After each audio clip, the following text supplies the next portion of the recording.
Police चौकी ठाकुरद्वारा के मंजवाहा में देर रात गुर्जर समुदाय के 2 पराली के ढेरों को आग लगने का मामला सामने आया है। सूचना मिलते ही पुलिस चौकी ठाकुरद्वारा के सहायक उप निरीक्षक मुख्य आरक्षी अपनी टीम सहित घटनास्थल पर पहुंचे और फायर ब्रिगेड को भी सूचित किया। कुछ हद तक आग पर काबू पाया गया। भाग्य यह रहा कि यह पराली के ढेर उनकी रिहाइश से कुछ दूरी पर ही थे। अगर घर के नजदीक होते तो जान और माल का भारी नुकसान हो सकता था। आगजनी से उनके मवेशियों के सारा चारा जलकर राख हो गया है। यह चारा उनके मवेशियों के लिए अक्टूबर माह तक का गुजारा था। मंडी के प्राचीन भूतनाथ मंदिर में बुधवार को बाबा भूतनाथ का श्रृंगार प्रसिद्ध शक्तिपीठ माता त्रिपुर सुंदरी के रूप में किया गया। वहीं श्रद्धालुओं ने भी आस्था पूर्वक माता के माखन स्वरूप के दर्शन कर आशीर्वाद लिया और परिवार की सुख समृद्धि की कामना की। मंडी स्थित प्राचीन भूतनाथ मंदिर में तारारात्रि से शिव और देवी देवताओं के विभिन्न स्वरूपों के दर्शनों का दौर जारी है। वहीं बुधवार को प्राचीन भूतनाथ मंदिर में बाबा भूतनाथ का श्रृंगार त्रिपुरा में स्थित माता त्रिपुर सुंदरी के रूप में किया गया। वहीं श्रद्धालुओं ने भी आस्था पूर्वक माता के दर्शन किए और उनका आशीर्वाद ग्रहण किया। पौराणिक मान्यता है कि जब महादेव शिव जी की पत्नी सती अपने पिता राजा दक्ष के यज्ञ में अपने पति का अपमान सहन नहीं कर पाई तो उसी यज्ञ में कूदकर भस्म हो गई। शिव जी को जब यह पता चला तो उन्होंने अपने गण वीरभद्र को भेजकर यज्ञ स्थल को पूरी तरह से उजाड़ दिया और राजा दक्ष का सिर काट दिया। बाद में शिव जी अपने पत्नी की जली हुई लाश लेकर विलाप करते हुए सभी ओर घूमते रहे। जहाँ जहाँ माता की अंग और आभूषण गिरे वहाँ वहाँ शक्तिपीठ निर्मित हो गए। हालांकि पौराणिक आख्यायिका के अनुसार देवी के अंगों से इनकी उत्पत्ति हुई, जो भगवान शिव के चक्कर से विच्छिन्न होकर 108 स्थलों पर गिरे थे, जिनमें 51 का खास महत्व है। आज बाबा भूतनाथ महादेव मठ मंदिर मंडी हिमाचल प्रदेश का श्रृंगार माता त्रिपुर सुंदरी शक्तिपीठ त्रिपुरा के स्वरूप में कर रहा हूँ, जिससे सभी भक्तों को, माताओं बहनों, जो भी भक्तगण हैं, सबको बाबा भूतनाथ और माता पार्वती जी जो शक्तिपीठ के स्वरूप में त्रिपुरा में विराजमान है, उनका आशीर्वाद प्राप्त हो सके। माता त्रिपुर सुंदरी 51 पीठों में एक पीठ है, जो कि भगवान शंकर की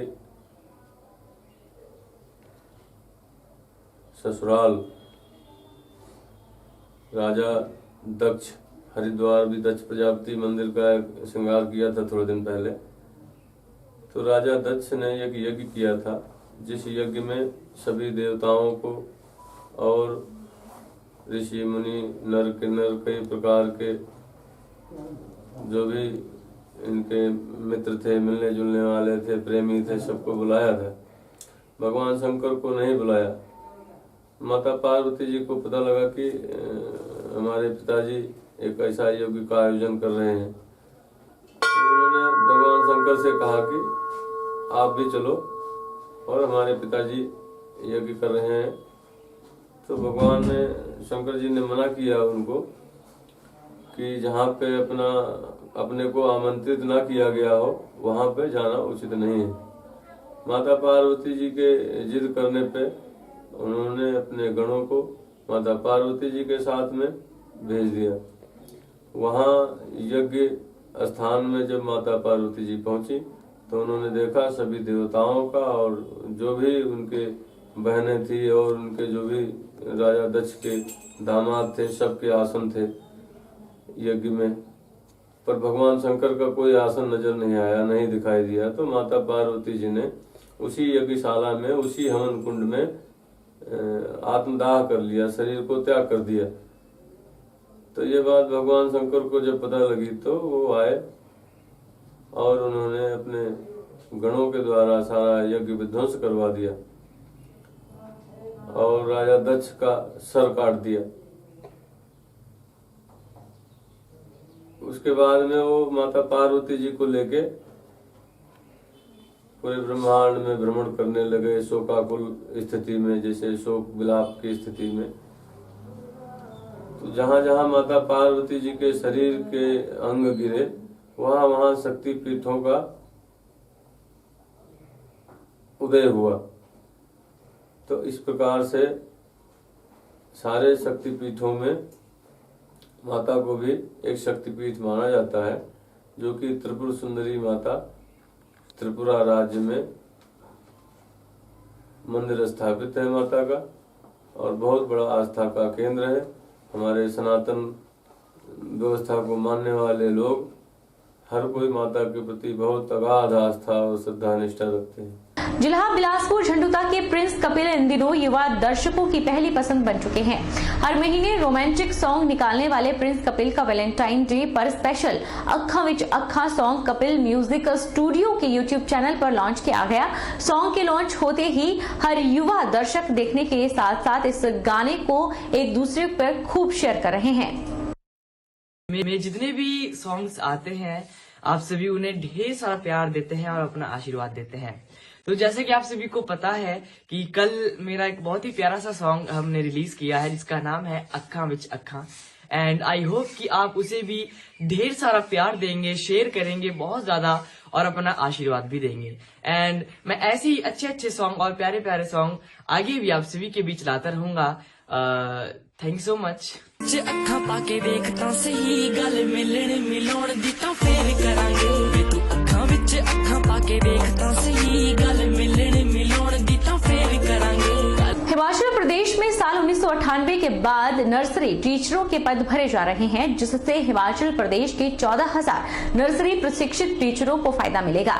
ऐसे में भारतीय जनता मजदूर संघ सरकार से मांग करता है कि साल मार्च 2022 से पहले ये सब पद भरे जाने चाहिए। जिला कुल्लू के मुख्यालय ढालपुर में आयोजित पत्रकार वार्ता को संबोधित करते हुए भारतीय जनता मजदूर संघ के प्रदेश महामंत्री वीर सिंह भारद्वाज ने बताया कि हिमाचल प्रदेश में 14,000 से अधिक नर्सरी प्रशिक्षित टीचर हैं, जो अभी भी सरकारी नौकरी की राह ताक रही हैं। प्रदेश सरकार के द्वारा हाल ही में अधिसूचना जारी की गई है कि 4,000 से अधिक नर्सरी प्रशिक्षित टीचरों के पद भरे जाएंगे और इनमें से 30% पद आंगनबाड़ी कार्यकर्ताओं के लिए भी आरक्षित किए गए हैं। सरकार के इस फैसले से जहां नर्सरी प्रशिक्षित टीचरों को फायदा होगा, तो वहीं आंगनबाड़ी वर्कर भी इससे लाभान्वित होंगे। वीर सिंह भारद्वाज का कहना है कि साल 1998 के बाद प्रदेश में भाजपा और कांग्रेस दोनों ही सरकार रही, लेकिन किसी भी सरकार ने नर्सरी प्रशिक्षित टीचरों की ओर ध्यान नहीं दिया। अब सरकारी स्कूलों में भी प्री नर्सरी की कक्षाएं शुरू होने जा रही हैं और स्कूलों में इसके लिए एडमिशन भी हो चुकी है। ऐसे में मुख्यमंत्री के द्वारा जो निर्णय लिया गया है वह सराहनीय है।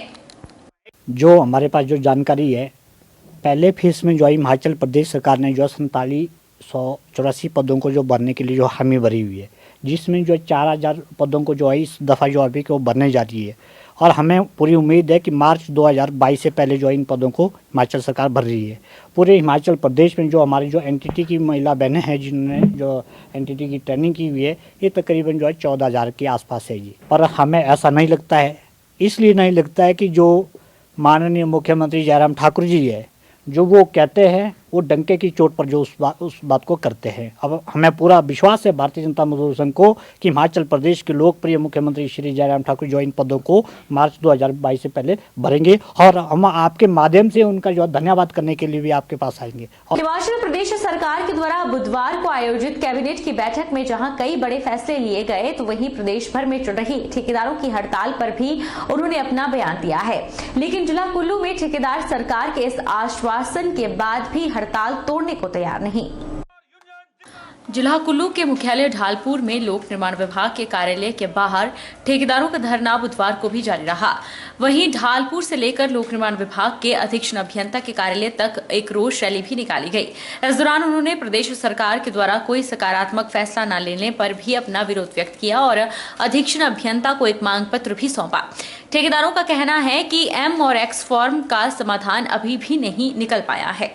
हालांकि सरकार के द्वारा कैबिनेट की बैठक में इसके बारे में चर्चा की गई, लेकिन यह इस तरह से इसे मूर्त रूप दिया जाएगा, इसके बारे में अभी कोई फैसला नहीं लिया गया है।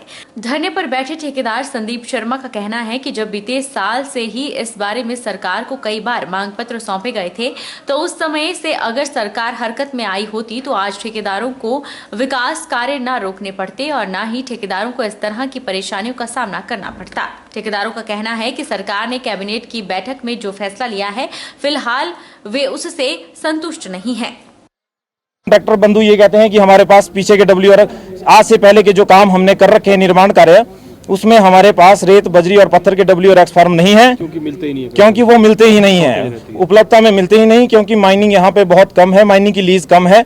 तो इसलिए हम ये तो चाह रहे हैं कि पीछे की पेमेंटों का गवर्नमेंट वन टाइम सेटलमेंट करे और आगे को इसमें सरलीकरण की कोई नीति लाए, जिससे कि WRX फार्म प्रचुर मात्रा में उपलब्ध हों। और दूसरा हमारा मुद्दा रहेगा GST का, कि GST हमें जितने भी हमारे डिपार्टमेंट हैं उन सभी में कॉन्ट्रैक्टर को GST अवॉर्डेड अमाउंट के ऊपर दिया जाए। और हमारे कुछ कॉन्ट्रैक्टर भाई ऐसे हैं जिन्होंने 2017 से पहले जो अवॉर्डेड काम थे, जो कि कंप्लीट 2017 के बाद हुए हैं 18-19 में, और कुछ अभी भी चले हैं, तो उन पे हमें GST का जो इनपुट है वो दिया जाए। शिमला नगर निगम इस महीने अपना वार्षिक बजट पेश करने जा रहा है। निगम बजट की तैयारियों में जुटा है। बजट को लेकर जहां नगर निगम पार्षदों से सुझाव और प्राथमिकताएं ले रहा है, वहीं स्थानीय लोगों के साथ साथ विभिन्न संगठनों से सुझाव लिए जा रहे हैं। इसी के तहत बुधवार को DYFI ने नगर निगम की महापौर सत्या कौंडल को अपने सुझाव भेजे, जिसमें वार्डों में लाइब्रेरी, खेल मैदान, जिम, बंदरों और आवारा कुत्तों के आतंक से छुटकारा दिलाने का आग्रह किया गया।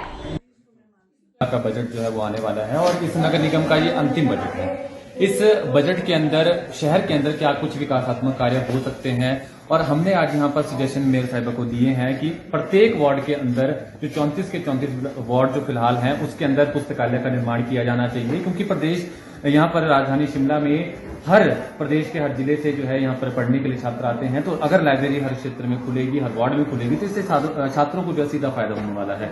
इसके साथ साथ शहर के अंदर आवारा कुत्ते हैं, पशुओं की समस्याएं हैं, बंदरों की समस्याएं हैं, उसको निपटने के लिए बजट के अंदर कुछ प्रावधान करे। साथ ही साथ हर वार्ड में टैक्सी की सुविधाएं यहाँ पर दी जानी चाहिए।